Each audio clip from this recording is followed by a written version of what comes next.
بینەرانی بەڕێز دار شوێنێکن سڵاوتان لێبێت من کامەران حاج عومەر باسی ڕۆژتان پێشکەش دەکەم. باسی ڕۆژ ئەمڕۆ تایبەت دەبێت بە ڕەوشی ئێستایی هەرێمی کوردستان و وەک دەزانرێتن ئەمڕۆ لە چەند ناوچەیەکی هەرێمی کوردستان خۆپێشاندان سازکرا. بۆچی هەر کاتێک کە ناوی خۆپێشاندان دەهێنرێ یاخۆ سازکردنی خۆپێشاندان بە شێوەیەک لە شێوەکان مەترسی لەسەر ئارامی و سەقامگیری هەرێمی کوردستانی لێ دەکەوێتەوە؟ ئایا تاوەکو ئێستاکە مەفهومێکی باش بۆ خۆپێشاندان لە نێوان کۆمەلگەی خەڵکی کوردستان دروست نەبووە، یاخود کەموکوڕی لە پرۆژە یاسای ئەنجامدانی خۆپێشاندان هەیە، یاخود دەستەڵات بە شێوەیەک لە شێوەکان لەگەڵ ڕێککاری خۆپێشاندان یەک ناگرێتەوە؟ هەروەها باز دەوە دەکەین کە ئەو بارودۆخەی کە ئێستا هاتۆتە ئاراوە چێ لی بەرپرسە؟ ئایا حزبێک بە تەنیا لی بەرپرسە، یاخود تەواوی حزبەکانی هەرێمی کوردستان، یاخود خەڵکی کوردستانیش لە دروستبوونی ئەو قەیرانەی کە ئێستا لە هەرێمی کوردستان هەیە ئەوانش بەشێکی بەرپرسیارەتیان دەکەوێتە ئەستۆوە؟ باز لە ڕێگاچارەکان بۆ کۆتایی هێنان بەو قەیرانە سیاسی و ئابوووریانەی کە لە هەرێمی کوردستاندا هەیە تاوتۆی دەکەین. بۆ قسەکردن لەسەر ئەم مژارە ئامینە زکری پەرلەمانتاری کوردستانی لە پەرلەمانی کوردستان بە شێوەیەکی ڕاستەوخۆ لەگەڵمانە، هەروەها کاروان ساڵح پەرلەمانتاری پێشووی کوردستانی لە پەرلەمانی کوردستان، ئەویش بە هەمان شێوە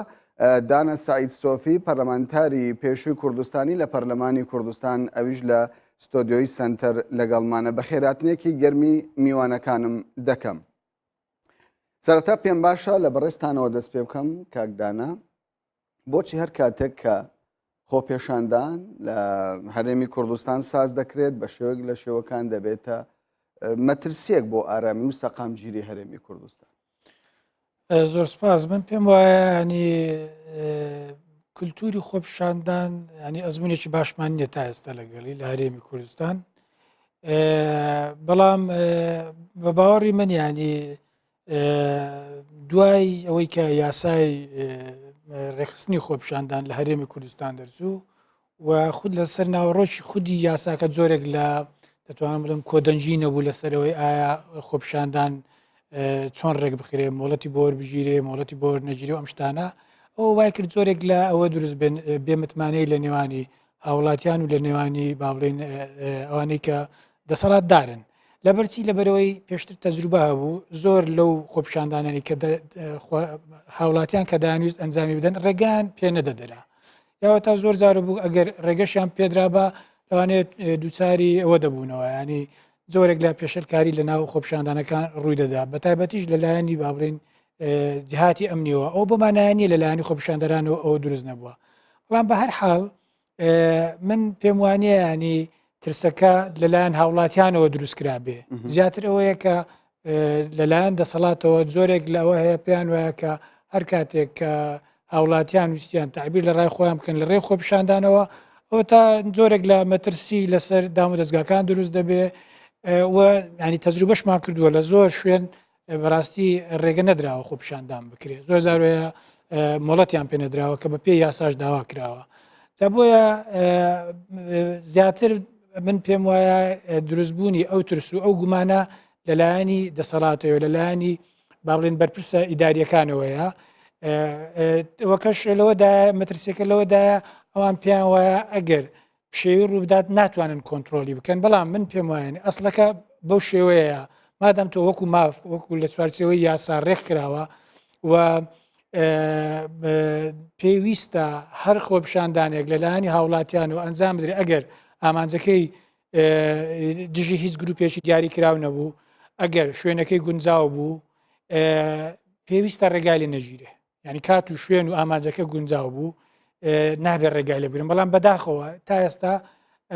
زۆرێک نانی دەشتوانین ئەوەش بژێڕینەوە بۆ ئەو ململانێ سیاسی ئێستا لە هەرێمی کوردستان هەیە، زۆر زاروێ زۆر خۆپێشاندانیش هەیە ئەوەی لێ دەکرێت با بڵێن ئیستیغلال دەکرێت، ئیستیغلال دەکرێتەوە لایەنێکی سیاسی ئیستیغلالی دەکا، یا ئەوە تا زۆر زاروەیە با بڵێن خەڵکانی ئاژاوە جەر دەکەونە ناو خۆپێشاندانەکانەوە. ئەمە ئەوەیە، بەڵام ئەسلی مەسەلەکە ئەوەیە تۆ ناکرێ ڕێ لە خۆپێشاندان بگری لە کاتێکدا وەکو مافێک لە چوارچەوەی یاسا ڕێک کراوە و ضرورە ڕێگە بە خۆشاندان برێ بەڵام ئیجراعاتی ئەمنی چییە بگیرێتە بەر تۆ بۆی باست پشێ لە ڕوونەدا دەستەڵات کرد پێدوا بوو کە بە شێوک لە شێوەکان دەستەڵات مەترسیەکی هەیە لە خۆپێشاندان بەڵام وەکو دیارە ینی تا پرۆژه یاسە بۆ مەسلەی خۆپێشاندان پرسی خۆپێشاندان دەرنەچێ لە ڕێگەی پەرلەمانەوە حزبەکان ڕێککەوتنیان لەسەر نەکرد ئەم پرۆژه یاسایە پەسەند نەکرا کەواتە ینی دەستەڵاتیش بەشێک بووە لەو پرۆژەیە کە لەلایەن پەرلەمانی کوردستانەوە دەنگی بۆ درراوە بەڵام قسەی ینی جددی لەسەر ئەوەیە بۆچی هەر کاتێک کە خۆپێشاندان دەکرێت بە شێوک لە شێوەکان بە ئاقارێکی دیکەدا دەڕوە من ئەوم گوتیانی ئەو ململانەی سیاسی ئێستا لە هەرێمی کوردستانەوەیە یاخود ئەو دژایەتی کە لە نێوان حزبەکاندا زۆر جاروێ مەترسی لێ دەکەوێت کە ئەگەر خۆپشاندانێک بکرێت لەوانەیە لایەنێک بە ئاراستەیەشی داببات کە شێوی لێ بکەوێتەوە ینی ئامانجی خۆپشاندانەکە بەلا ڕێدا ببردرێت ئەو گومانە هەیەەوە زۆر جاروێ ینی زۆربەی حزبەکان هەوڵیانداوە لە کاتی خۆپشانداندا یاوەتە ئەو ئامانجی کە خۆیان هەیە پێ بیهێن نەدی ینی ئەمە حاڵەتێکە داو حزب بە دەسەڵاتدار بێ حزب ئۆپۆزیسیۆن ینی ئێمە حزبەکانی ژیانی زۆر ئاساییە لە ڕووی سیاسیەوە بیانەوە سەرمایە گوزاری لەسەر ئیرادەی هاوڵاتیان لەسەر خواستی هاوڵاتیان بکەن ئەمە کێشەیەک نییە بەڵام دەبێت لە چوارچەوەی قانون بێ لە چوارچەوەی یاسا بێ زۆر ئاساییە حزبێکی دیاریکرا پشتیوانی داخوازەکانی خەڵک بکات پشتیوانی زۆرێک لە خۆپشاندان بکات بەڵام ئەوەی کە گرنگەوەیە ناکرێ ئاراستی خۆپشاندان لە دیوە مەدەنیەکە و ئاشتیانەکەی بگۆڕدرێت بۆ مەسلەی توندوتیژی دێمە لای تۆ خاتو ئامینە وەکو دەزانرێ زێدەتر لە 1,400,000 فەرمانبەر هەیە لە هەرێمی کوردستان و موچەخۆر بەڵێ موچەخۆر هەن و قەیرانی ئابووریش لە هەرێمی کوردستان کاریگەری زۆری دروست کردووە لەسەر ژیانی ئەو موچەخۆرانە بەڵام ئەوەی کە بینیمان ئەمڕۆ لە پارێزگای سلێمانی کەلا ڕانیە چەند ناوچەیەکی دیکە ئەگەر بە باشی باسیەوە بکەین لە ناوچەی سەوز خۆپێشاندانەکان دەبیندرا بۆچی تەنیا لەو ناوچانە خۆپێشاندان کرا بۆچی لەو ژمارەیە زۆرە ئەو ینی ژمارەێکی کەم بەشداریان لە خۆپێشاندانەکە کرد پێ دوایە ئەوانەی کە ئەمڕۆکە خۆپێشاندانیان کرد بەڕاست بەرگری کار بوون لە مافی موچەخۆران یاخود شتی سیاسی لە پشتەوە بەڕاست پرسیارە تەجاب بدەم پیرۆزبایی خەڵکی سلێمانیت کەم کە ئەڤروکا بشێوازێکی دموکراسیانە و مەدەنیانە داخوازیên xwe gehandine hikûmeta Herêma Kurdistanê nehêlan ev vê carê xwepêşandana Silêmanî ya cêwaz bû gel carên çûyî da nehêlan ku layanên siyasî daxwaziyên xelkî bixîne ji rêkêfa xwe ka ve armanceka pîroz bû helbet bidîtna min ferhenga yan jî ferhenga xwepêşandan û xirvebûna Herêma Kurdistanê de me kêşe ser nebû pêş heta sala 2009 خەلکی گۆمڤەت بوون خۆپێشاندان kirin هیچ layenekê jî kêşeyet gel nebûn û aramî jî tate parastin û xelkî jî zanî daxwaziyê xwe dê çawa cêbecêke lê wextî xwepêşandan têkelî daxwaziyên siyasî bin bûmeramên siyasî têne bikarînan hizbên siyasî xelkî bi ehdaf û armancên destnîşangirêt xwe bikarbînin ekî dê alozî nearamî dê têda kevîte ve baştirên nimûne jî em şên bêjin xwepêşandanê Evrokayê Silêmaniyê bûn kaçanê destê hizba jê dûr keft xelk hatin wan bi xwe daxwaziyê xwe kirin xwepêşandera fermanbera mabûsa heta nehêlan ew layenên siyasî parlamentarên ku ser bi ehzabên siyasî vebûn jî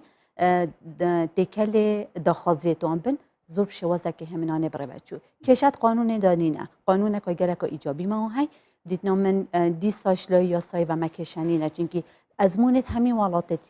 ئەگەر کێشەی یاساییمان نەبی قانونیمان نەبی بۆچی خۆپێشاندان لە هەولێر لە دهۆک ساز دەکرا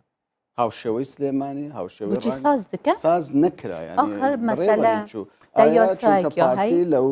دەڤەری زەر دەستەڵاتدارە ئەو نەخواستی ئەوە هیچ پەیوەندیەک پندێنینە ئەگەر مەوزوعی موچە و بژیوە یا خەرکی بیتەن کاچانی فرمانبر سلێمانی راتبی وەرناگریتن فرمانبرên dihok û hevlêrê jî heman şêwaz ratibî newergirin jiyana wan geleka sext e بدعا پاشکفتا یا موچهجی بدعا یا پارتینینه بلکو یا همی لاین سیاسی انجمن وزیران همو لاینک بگ و وزیرن همو احزاب سیاسی بگ و بریار داکو پاشکفتا موچه بو هندکو بو فتره که زمانی بشن سردریت گل قیرانه داره و چاره سرید گل قیرانه داره بکن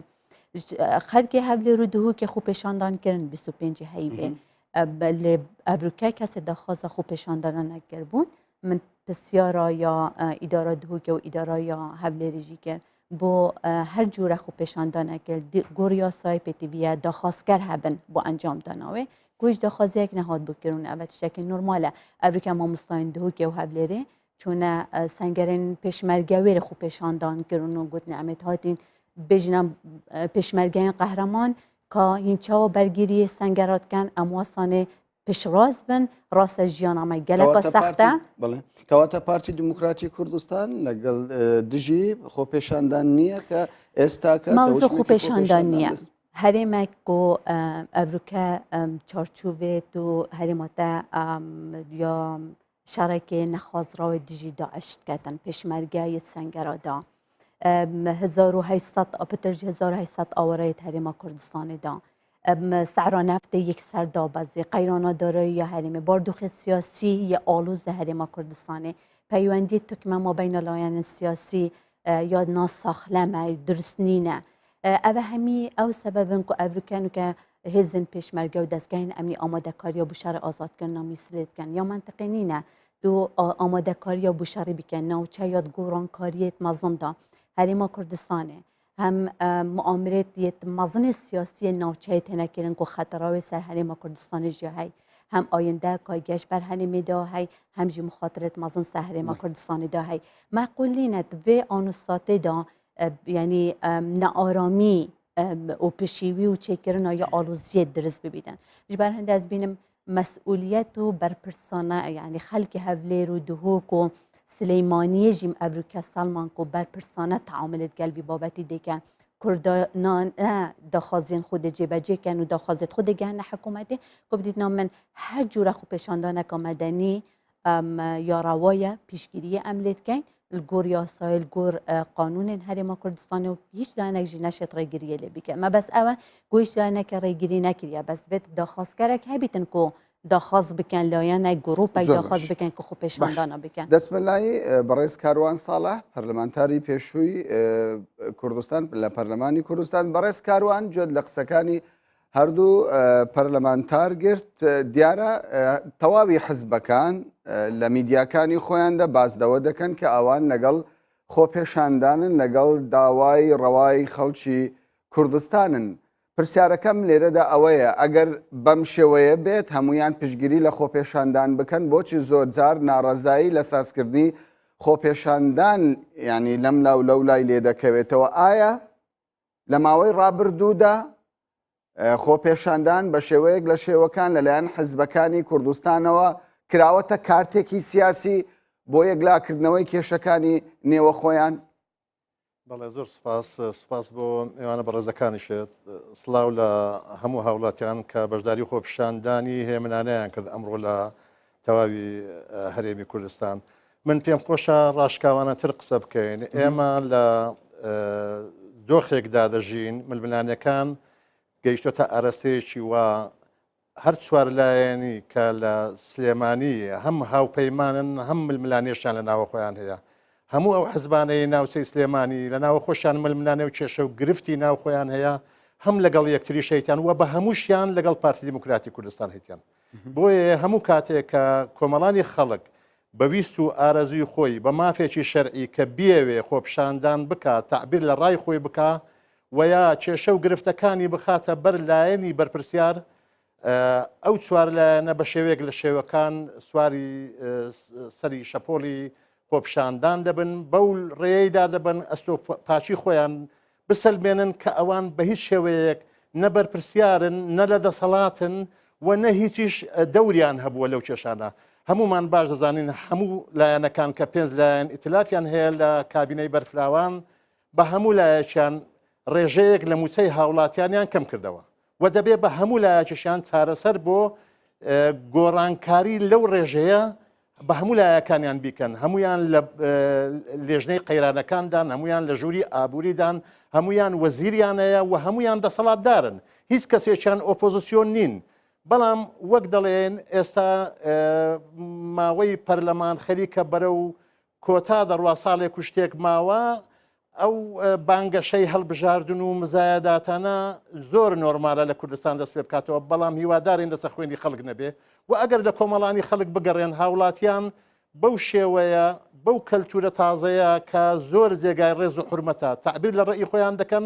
ئەگەر حزبەکان لێیان گەڕن بەڵام حزبەکان بەڵام کاکاروان تۆ باسی لەوە کرد زۆربەیە خۆ پێشاندانانەی دەکرێت کە ئەمڕۆژ کرا زێدەتر وەکو خۆت باسی لێوە کرد بە ڕاشکاوانە گوتت زێدەتر پەیوەندیدارە بە پارتی دیموکراتی کوردستان بەڵام لە ئەرزی واقع بینیمان ئەمڕۆ لە شاری سلێمانی لە کەلار تەنانەت لە ڕانیەش بە شێوەک لە شێوەکان هیچ بارەگایەکی پارتی دیموکراتی کوردستان نەکرا بە ئامانج وە خۆ پێشاندانەکە بەهێمنانە کۆتایی پێهات پێ دوایە ئەمە سەرەتایەک بێتن بۆ شتێک کە چاوەڕوانی لێ ناکرێ هیوادارم ئەو کەلتورە تازەیە باڵ بچەشی بەسەر هەموو خۆ پیشاندانەکانی ئایندا و هیوادارم چیتر خوێنی هاوڵاتیان بە فیرۆ نەچێ و ئەو ملمەنانی حزبیانە بە شێوەیەکی تر لە شوێری تر خورکرێتەوە لەسەر خواست و ویست و داواکاریە ڕەواکانی هاوڵاتیان ئەمڕۆ هەموو کەس دەزانێت و هەموو لایەنەکان بە پارتی دیموکراتی کوردستانیشتەوە بە هەموو لایەنەکان پشتیوانی ئەو داواکاریانەی جەماوەریان کردەوە بەڵێنیان داوە کە چارەسەریان بۆ بدۆزنەوە بەڵام وەک دەبینین لە واقعدا ململانەکان زۆر لەوە گەورەترن هەموو لایەک دەوێت ئەوی تر تۆمەت بارکە هەموو لایەک دەوێت ئەوی تر بسرێتەوە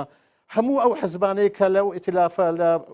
حکوومەتی بنکە فراواندان بە پێی کورسیەکانیان بە پێی قورسایی خۆیان بەرپرسیارن لەو ڕۆژە باشە بەرپرسیارن لە هەموو ئەو ڕووداوانەیە کە ئەمڕۆ لە هەرێمی کوردستان ڕوودەدا ئەمڕۆ بینیمان ژمارێک لە پەرلەمانتاران ژمارێک لە پەرلەمانتارانی کوردستانی لە بزوتنەوەی گۆڕان لە چەند پارتێکی دیکە کە لە نێو پەرلەمانی کوردستان نوێنەریان هەیە ئەوانش لەگەڵ خەڵکدا بوون و دروشمیان لەگەڵ خەڵک دەگوتەوە پێدوانیە و مافێکی شەرعی پەرلەمانتارێکی کوردستانی بێت لەگەڵ خەموو کێشە و گرفتی موچەخۆران بێت لە هەر شوێنێکی کوردستان ئەمە بە ئاسایی نابینن ئەوە زۆر ئاساییە لای من و پێم وایە هەر زۆر پیرۆزە بەرپرسان ئەندام پەرلەمانەکان ئەندامانی ئەنجومان هەموو هاوڵاتێکی ئەو هەرێمە ئەگە بەرپرسێش بی بچێتە ڕێزی جەماوەر پشتیوانی لە داوا ڕەواکانیان بکات بەڵام ئەو نیەتە بەڕاشکاوی دەڵێم ئەو نیەتە لەلایەن ئەو ململانەی حزبێک کە ئێستا هەیە بە تایبەتی لەو چەقی قورساییە نازێگیرەی کە ئێستا لە ناوچەکانی سلێمانی هەیە بەداخەوە دەڵێم جۆرێک لە جۆرەکان ململانەکان بەرەو ئاقاری تر دەڕوا بۆیە هەموو کاتێ هاوڵاتیان دەبن بە قوربانی ئەو ململانەی حزبیانە و هەموو کاتێکیش کاتێکە بەداخەوە خوێنیان دەژێ بەسەر شەقاندان ینی تۆ باز لە پارتی دیموکراتی کوردستان دەکەی ینی هەر لە دوای 91ەوە تاوەکو ئێستاکە ینی ئیدارەی ناوچەی سەوز دەلانی یەکێتی نیشتیمانی کوردستانی بەڕێوە دەچێ و یەکێتی لەوێ حکوومەتی لۆکاڵی بەڕێوە دەبا ینی بۆچی پارتی دەکرێتە ئامانج پێدوانیە ئەوە بە شێوەیەک لە شێوەکان تەناقوزێک هەبی لەگەڵ ئەو ڕووداوانەی کە دێنە ئاراوە بەڵێ ئەو ئەنجامانەی کە لە هەڵبژاردنەکان هاتن ئەو برادرانەی کە لە هەموو لایەنەکان لە یەکێتی نیشتیمانی کوردستان و لە بزوتنەوەی گۆڕان و لە یەکگرتوو لە کۆمەڵ هیچ کەسیان بە دەنگەکانی خۆیان قەنەعاتیان نیە ڕازینین و دایانەوێ ئەو ڕێژەیە بگۆڕن لە هەڵبژاردننی ئایندا و هەموو ئەو هەول و تەقاڵایانەی کە دایان لە حکوومەتی بنکە فراوان کە بۆ ئەوەی بتوانن دەستکەوتێک بەدی بێنن لە ناو جەماوەەر بچنە قوڵایی لەگەڵ بەرژەوەندەکانی جەماوەەر تێکرد بن هەموو ئەوانە فەشەلیانی نەخۆ هەمووان ئەو حقەتان باش دەزانین کاتێک کە دەشتەوێت تۆ لە حزبێکی 18 کورسیت هەیە یا 24 کورسیت هەیە یا 4 کورسیت هەیە دەتەوێت بەقەت حزبی زۆرینە دەستکەوتت هەبێ بەرژەوەندیت هەبێ دەتەوێت بەقەت حزبی زۆرینە قەرارت هەبێ و صاحب قەرابی من پێم وایە تێکەڵاویەک هەیە لەو مەسلەیە هەموو لایەک خۆیان لێگۆڕاوە و هەموو لایەکیش بڕواان بە دیموکراسی بەڵام ئەوانەی کە خۆ پێشاندانیان دەکرد بەڕێز کاروان ینی ئێمە لە چوارچەوەی ڕووماڵکردنی خۆ پێشاندانەکان هەمویان باسییان لەوە دەکرد یەکێکیان مامۆستایە یەکێکیان فەرمانبەرە یەکێکیان ینی بە شێوەک لە شێوەکان هەموو موچەخۆر بوون پێ دوایە ئەوانەی کە خۆ پێشاندان دەکەن کەسی حزبی بن ئەندامی حزبێک بن لەو حزبانەی کە تۆ باسی لێوە دەکەی دایانەوەی گۆڕانکاری لە دەرەنجامی هەڵبژاردن دروستکەن بۆ داهاتوو بەڵێ ئەمڕۆ زۆر بە وردی چاوەدێری ئەو خۆپشاندانەی شاری سلێمانی تێکۆشەرم کرد سەرەتا 5 پەیام خوێندرایەوە هەر پەیامێک لایەنێکەوە ئاراسە دەکراوە دواتر کە بینیمان ئەوەی کە ناشادێتەوە ئەوڕۆ کادیر و لایەنگرانی هەموو لایەنەکان بە تایبەتی دژبەرانی پارتی دموکراتی کوردستان زیاتر سەرەداوی یا بڵێن ئاراسەی خۆپیشاندانەکانیان دەکرد بەڵام خۆشببختانە ئەو جارە کە بینیمان کۆمەڵانی خەڵکی کوردستان بە وشیاری زیاترەوە و بە مەسئولیت و بەرپرسیارەتی زیاترەوە توانیان پەیامەکەی خۆشیان بگەینن و توانیشیان نەهێڵن پشێوی ڕووبدا و نەهێڵن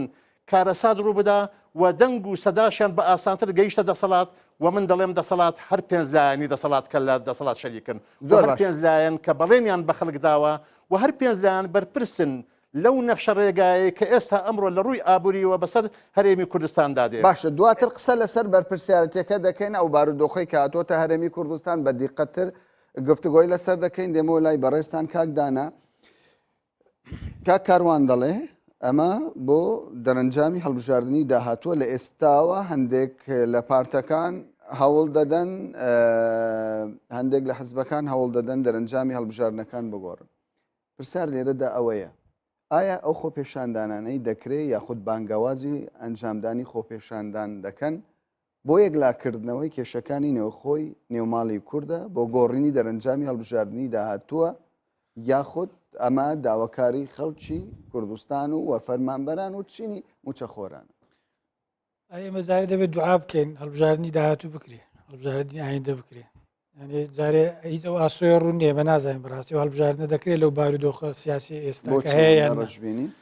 ڕاستی ڕژبینەکە یانی دیارە ئێمە زۆر ینی کۆمەڵک کێشەمان هەیە کێشەی سەرۆکاتی هەرێممان هەیە کێشەی پەرلەمانمان هەیە کێشەی ئەمنی و کێشەی داعش و نازم کۆمەڵک کێشەمان هەیە ئەو قەیرانەش بەسەر داهاتووە و من هیچ ئاسۆیەکی ڕوون نابێنم زارێ ئایا دەسەڵات ئامادەیە بەڕاستی هەڵبژاردننی ئایندە بکات یاخودنا جا بۆیە ئەگەر بشکرێ هێشتا ئێمە ساڵێکمان ماوە بەس لە دەستەڵات کرد مەفهومی دەستەڵات ئێستا بەڕاستی بە شێوک لە شێوەکان گۆڕانی بەسەرداهاتووە حەزەکەی بۆت باز دەکەم بە سەلات مەبەستم چێت لەو حاڵەتەدا بەڕاستی من بە پێچوانەی کاروان من نامێوە بە شێوێت تامیمی بکەم دەسەڵات بە پلەیەک دەسەڵاتیانی پارتی لێرە ئێستا لەو حاڵەتە ینی ینی بەوازحی قسە بکەین بۆ وای لە هاتووە من ڕاستە ئەوانی تر لە حکوومەتدان بەشدارن یەکێتی با بڵێن دەسەڵاتی بەسەر بەشێکی هەرێمی کوردستاندا لە ڕووی لەگەڵ قسەکانی ئەوی خۆپێشاندانەکەی ئەمڕۆ کە زێدەتر ئاراستەی پارتی دموکراتی کوردستان بوو کە تۆوە دەڵێ کە دەستەڵات بەمانەی پارتی دێ دەزانین چۆنە ئێستا لە هەرێمی کوردستان ئەوەی کە دەسەڵات زۆرترین دەسەڵاتی هەیە بمانەوێنمانێ پارتی دموکراتی کوردستانە ئەمە و ئەوەی کە ئێستا کەوتۆتە ملبلانێ لەگەڵ لایەنەکانی تر پارتی دموکراتی کوردستانە و بمانەوێ نەمانەوێ ڕاستە خەڵک گوێی لەوە نییە ینی کامە لایەن ئەوەی باڵێن بەرپرسە بەڵکو گوێی لەوەیە کە دەوێت بژێوی ژیانی دابین بێ دەوێت ئەمنیەتی پارێزراوە داواکاریەکانیشی هەموو بۆ پارتیە ئێستا حەزەکەی زانیت چۆن ڕوونی بکەینەوە بمانەوێ نەمانەوێ وەکو گوتم دەسەڵاتی سەرەکی لە هەرێمی کوردستان لە ژێر دەسەڵاتی پارتیە ئەگەر تەمەشای جمگە سەرچەکانی دەسەڵات بکەین و پارتیشە بۆتە سەبەبی ئەوەی کە پەرلەمان ئێستا ئیژ نەکات کە حکوومەت بە نیوە چلی ئیژ بکات ئەمە لە لایەکەوە لە لایەش تریشەوە یعنی بە خۆڕایی نییە ئەو حیزبانە کەوتونەتە بەرەیەکەوە ئێستا دژ بە پارتینە زۆر باشە آخر دەچمە ناوبڕێ کاتم ماوە دواتر دەگەڕێ وڵاتان بەڕێزانم دەچینە ناوبڕێک و دواترش درێژە بە گفتوگۆکانمان دەدەین.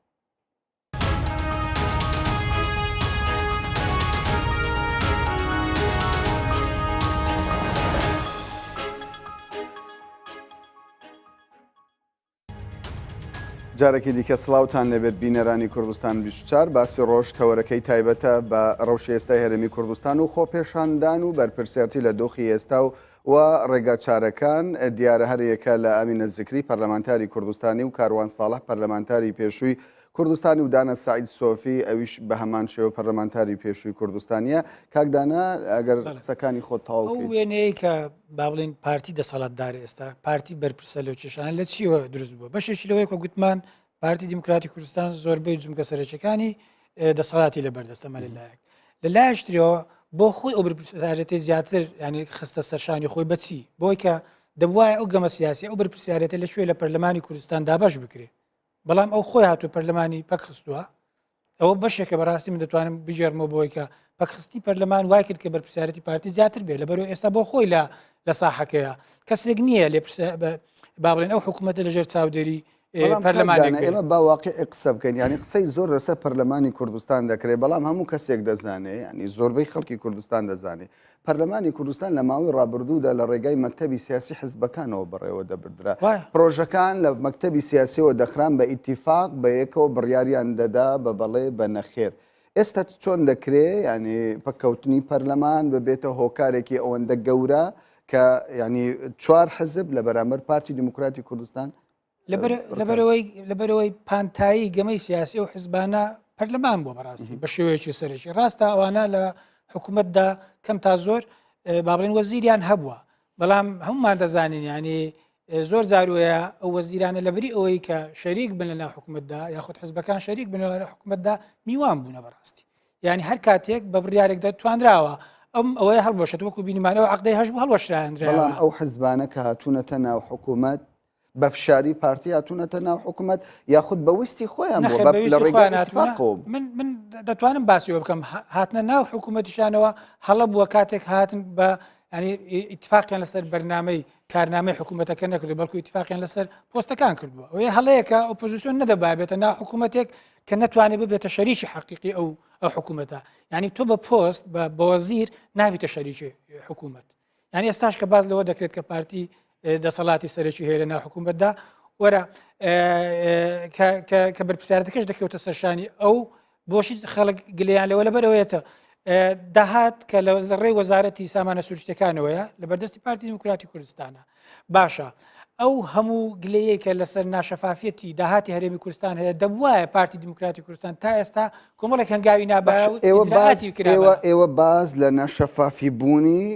داهاتی نەودەکان بەڕێستان لە فراکسیۆنی یەکێتی نیشتیمانی کوردستان بوون بۆیە من ناچارم ئەو پرسیارە بکەم بەڵام قوبات تاالبانی جێگری سەرۆکی حکوومەتی هەرێمی کوردستان بە ئاشکرا بازدەوە دەکاتن کە ئەو بە وردیەوە ئاگاداری هەموو داهاتی هەرێمی کوردستانە ئەمە چۆن ئەو لە مووقعەکە دەبێ وا قسە بکە لەوانەیە من هیچ بیان بۆ نابێنمەوە دەبێ یەکێتی ڕوونتر بێ لەوەیە هاوڕام لە ژێر فشانە ناچارە ئەو قسانە من نازانم بەڵام ئەوەی دەزانم کە دەبێ یەکێتی بە شێوازێشتر مامەڵە لەگەڵ ئەو کەیسە بکات بەڵام ینی لێشت ناشارمەوە مەسلەی ئاگاداربوون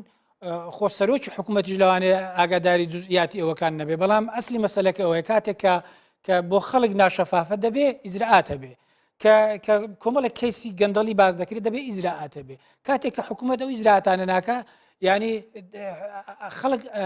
حەقی خۆیانە حکوومەت بۆ دەڵێن حکوومەت لە کاتێکدا ینی پێدوانیە دەستەواژەیەکی خراپ دەبێت تۆ بەرپرسیارتی تەواوی حکوومەت بخەیتە سەر ئەستۆی پارتی دواتر باز دە حکوومەتێک بکەیت کە بە فعلی ئێستا 4 حزب لەو حکوومەتە بەشدارن لەگەڵ پارتی بەڵام 4 حزب بەشدارن بەڵام دەبێت تەماشای دەسەڵاتی ڕادەی دەسەڵاتی ئەو حزبانە بکەین لە ناو حکوومەتە بڕیاری یەکلاکردنەوە لە دەستی چێە من هاوڕامی ینی کە ئێستا قسەکە لەسەرەوەی ئایا یەکێتی بەشداریا بەشدار نییە لەو کەموکڕیانەیە بێگومان بەشداریان ئەوە یەک شتێدا نیە بەڵام بمانوێ نەمانوێ بڕیاری کۆتایی بەڕاستی بۆ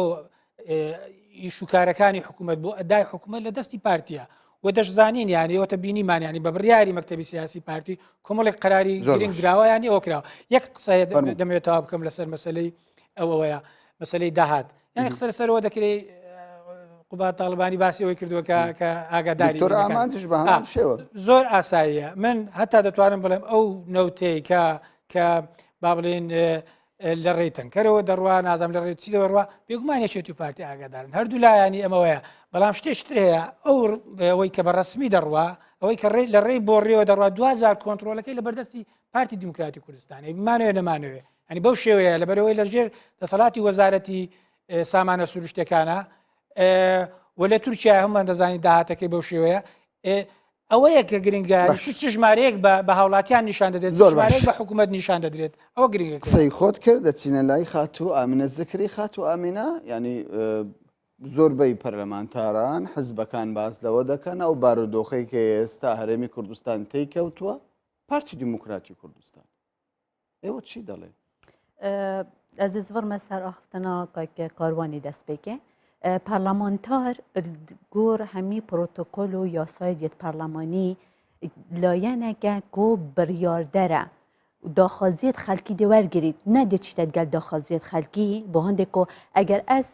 جهه که دست حالات بم ناوند بریاردان بم ویتن از بریار خلکی جبجه بکم داخازیت خلکی ور بگیرم با هنده که بگم لایه جبجه کارو زخته بخ مثلا لایه جبجه کار نه از وقت پارلمانتار دشمت گل خلکی اگر واسه و به دست حالات یا او کاری پارلمانتارەکانی جلوی کوردستانی پروتکلی و جلوی پروتکلی و اصول کاری پارلمانتاری همین دنیای پارلمانتار نشدن ناف خوبشان داده دچیتن گه خوبشان داره گیرید دخوازتان دیگر گیری باند کو به هر سبب که بیتن وک پارلمانتار وک ارک پارلمانتاری از بحث کم سبارتن دکو مسئولیت پتر سر ملی پارتیا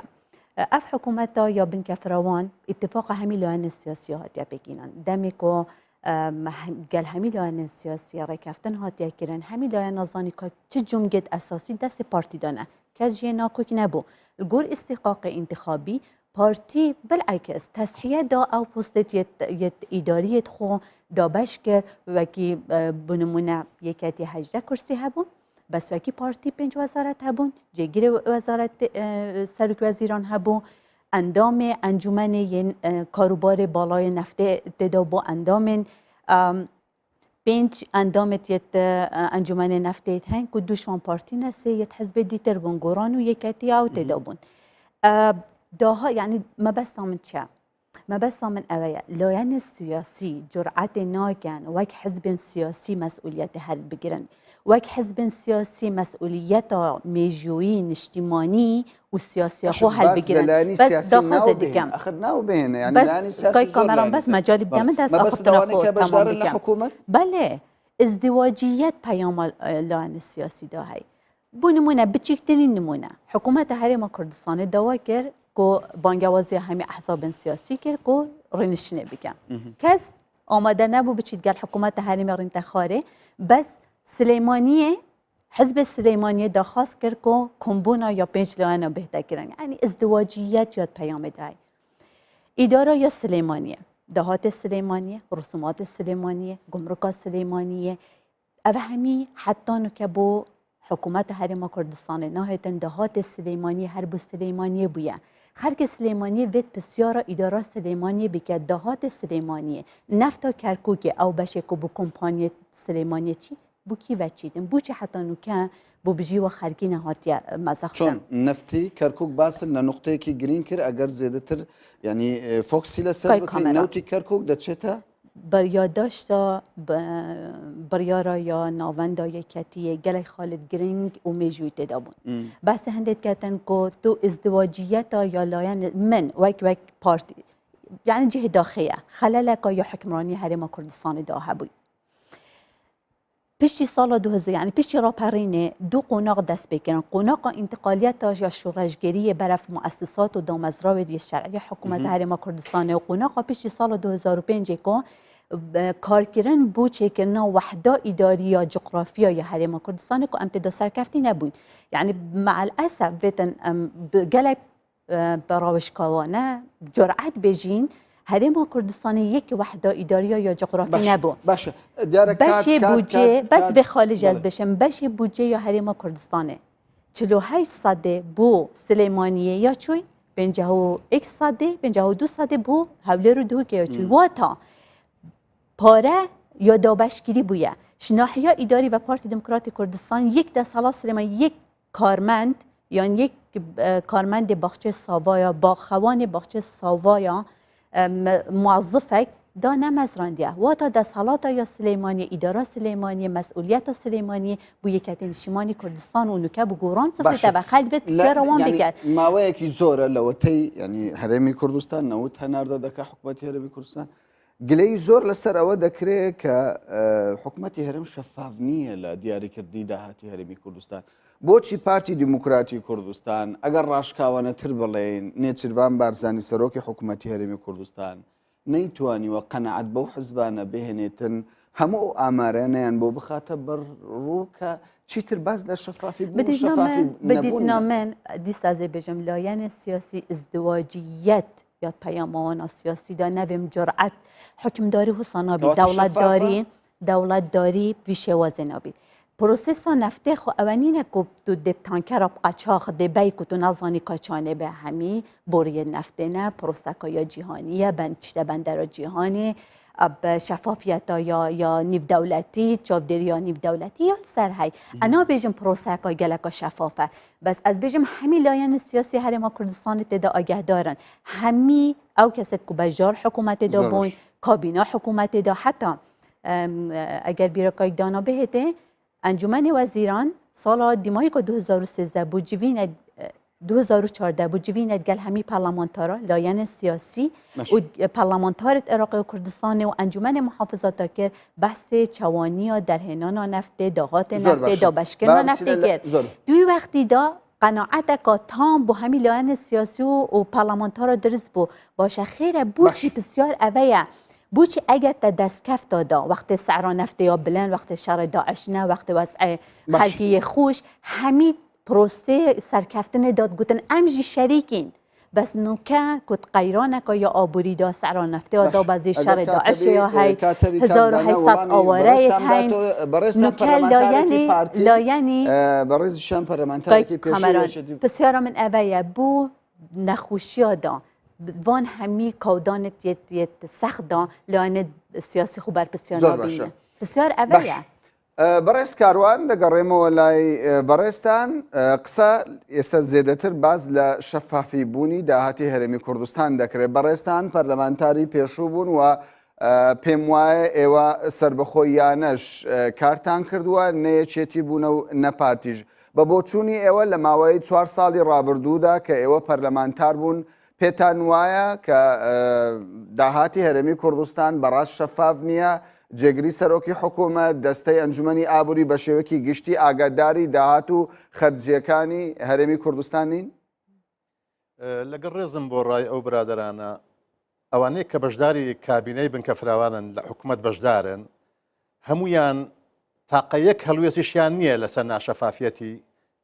پرۆسەی نەوت لە هەرێمی کوردستان بەڵام لەناو حزبەکانیان شکلێکی ئۆپۆزیسیۆنی و بەرهەڵسکاری بە کۆمەڵانی خەڵک پیشاندن ئەستۆی خۆیان پاک دەکەنەوە لەوەی کە ئەوان شەریکن بەو حەزمە ئەجینا ئاگاداری هەموو شتێکن کاتی خۆی کاک عیماد جێگری سەرۆک وەزیران بووە زۆر بەڕاشکاوی ئەلانی کردووە کە من ئاگاداری هەموو شتێکم کاقوبا تاالبانی چەندین جار ڕخنەی لە حزبەکەی خۆی گرتووە دەڵێ بۆ شتی تر داوام لێ دەکەم بۆ نەوت پرسیارم لێ ناکەن کە من ئاگام لە هەموو شتەکان هەیە وەژیری لایەنەکانی کۆمەڵ و یەکگرتووش هیچ یەکیان لەناو حکوومەت گلەییان لەسەر ناشەفافەتی پرسی نەوت نییە بەڵام لەناو حزبەکانیان وەک گوتم خوردکردنەوەی ململانیەکان و دەرخستنی خۆیان کە ئەوان بێ ئاگان و مەزلومن و هەموو ناشەفافەتەکە لەلایەن لایەنێکی ترە بۆ ئەو مەسەلەیە سواری سەر شەپۆلی خۆپشاندان و دەنگە ناڕازیەکانی ئەو هەرێمە دەبن بە تایبەتی ناوچەکانی سلێمانی بۆ ئەوەی بتوانن بە خەڵک بڵێن ئێمە نین ئەوە باشە تۆنی دەبکەوایە هەڵخەڵەتاندنێک بۆ ڕای گشتی هەیە لە هەرێمی کوردستان لەوەی هاوڵاتی لە هەرێمی کوردستان زانیاری دروستی پێنەدرێت لەوەی کە هەڵخەڵەتێنرێ بە شێوەک لە شێوەکان کە داهاتەکان سەرچاوەی داهاتەکان شەفاف نینە ئەمە دەکرێت چوار حەزب کارێکی وا بکە هەر چوار لایەن لەسەر ئەوە ڕێککەوتون بەداخەوە دەڵم نەریتێک لە ناوچەکانی سلێمانی دروست بووە بۆ ئەوەی کەچێ زۆرتر دژایەتی پارتی بکە ئەو لایەنە زۆر دڵسۆزە و زۆر شۆڕژێرە و زۆر نیشتیمان پەروەرە هەموو ئەوانایی کە بەشدارن لە حکوومەت تاقە یەک جاریش هەڵوێستیان ئەوە نەبووە کە بتوان بڵێن بکشێنەوە لە بەرەوەی ئێمە شەراکەتەکەمان شەراکەتێکی ناحەقیقی باش دیارە کاتم زۆر باشە کاتم دیارە زۆر کەم ماوە پێش ینی هەوڵ دەدەم ینی کاتەکە بە دادپەروەری دابەشی بکەم ئەگەر لە ماوەکی کووردا باسدەوە بکەی ڕێگە چارەکان دەبێت چی بێ ینی دەبێت لە داهاتوودا هەنگاوەکان چی بن بۆ ئەوی بارودۆخەکە ئاسایی بکرێتەوە ڕێگا چارە هەر ئەوەیە کە یەکتر قبولکردن و حیوار و دانیشتن و پێکەوە ژیان و یعنی بەڕاستی لەوە زیاتر هیچ ڕێگاچارەیەکی تر نامانگەێنێ بە ئەنجامێک کە بەرژەوەندی گەل و نیشتیمانی تێدا وەبەرهەم بهێن ئەو دەرفەتە دەبینی ئێستا لەم بارودۆخی ئێستای هەرێمی کوردستان بەداخەوە دەڵێم لەبەرەوەی ئێستا خۆت دەزانی ئەو قەیرانە دەستی دەرەچی و ناوەچی کەوتۆتە ناو من زۆر حەز دەکەم یعنی پرسیار بکەم ئەوانەی کە بەرپرسن لەو قەیرانەیان بەشێکی ئەو قەیرانانەی هەرێمی کوردستانیان لەسەر محسوب و پیاوێکی وەکو مالکی هاتە سلێمانی دەکەس نەهێلان بێتە شەقام خۆپیشاندان بکە فیکەیەکی بۆ لێدا حەنان فەتلاوی کە سوکایەتی بە شەهید و بە ئەنفال و بە مقدساتی کوردەکە کە دێتە سلێمانی پێشوازی دەکرێت کەواتە دەستی دەرەچی و کۆمەڵێک جوولەی تری ئەولا ئەولاش لەو ناوچەیە کاروانیانی بۆ دەبێت شتێکی ناتەندروست بێ نوری مالکی کەسایەتێکی دیاری سیاسی عێراقەوە وەکو باسی لێوە دەکەن تەنانەت بەرپرسانی پارتیش باسی لێوە دەکەن کە بە شێوک لە شێوکان پارتیش دەگەڵی پەیوەندی زۆر باش نییە دەڵێن تاوکو ئێستاش بڕیار دەرە پێشوازیکردن لە نوری مالکی حەنان فەتلاوی یعنی ئەوە سیاسەتە وەکو باسی لێوە دەکرێت من پێم وایە دەبا کۆمەڵانی خەڵکی کوردستان ویا ئێستا ئەگەر بێ بوو هەولێر ڕەنگە ئەگەر بە تەنها بچمە شەقام نییە دژایەتی ئەو هەڵوێستە خراپانەی کە لە ڕابردوودا و لە ئێستادا هەیتیان بەرامبەر بە مستەحقاتی هەرێمی کوردستان زۆر باشە من دەڵێم یعنی دەبوایە ئەوانەی کە دژایەتی پرۆسەکە دەکەن ئەوە دژایەتی کوردستان و دەستکەوتەکانی دەکەن ئەوانەی قوتی خەڵکیان بڕی و لەشکرکێشیان بۆ کوردستان کرد و ئەوانەی کەوا سوکایەتی بە شەهیدانی چیمیا باران و هەڵەبجە و ئەنفال دەکەن حەقوانیە وا بە ئاسانی بێنە کوردستان زۆر باشە کاروان کاکدانە دەگەڕێمەوە لای بەڕێستان دەستپێکردنی خۆپێشاندان و ناڕزایی خەڵک پێ دوایە دەبێتە دەستپێکێک بۆ باشترکردنی بژێوی ژیانی موسە خۆران و هەروە ئاساییکردنەوەی بارودۆخی نێوماڵی کورد خێرا خۆپیشاندانە تەنیا ئەوەیە کە گاندنی پامێکە و دروستکردنی زۆرێک لە فشارە بەڕاستی بەڵام ئەوەی کە گرنگە ئەو پامە چۆن وەردەگیری لەلایەن دەسەڵاتدارانەوە ئەوەی گرنگە چۆن وا دەکرێت ئەو پامە ببێتە هۆیەک بۆی کە بەڕاستی حکوومەت پلانێکی هەبێ بۆ وەڵامدانەوەی خەڵک داواکاریان ئەوەیە کە دیارە چیە مەسلەی بژێوی ژیانیان ینی زۆربەی ئەو خۆپیشاندانەی کە با بڵێن ئەمڕۆکرایە تەرکیزەکە لەسەر مەسلەی چاکردنی بژێوی ژیان و مەسلەی پێداچوونەوە بە مەسلەی سیستمی ئەوەی پاشەکەوت بوو بۆیە ینی ئەوەی کە گرنگە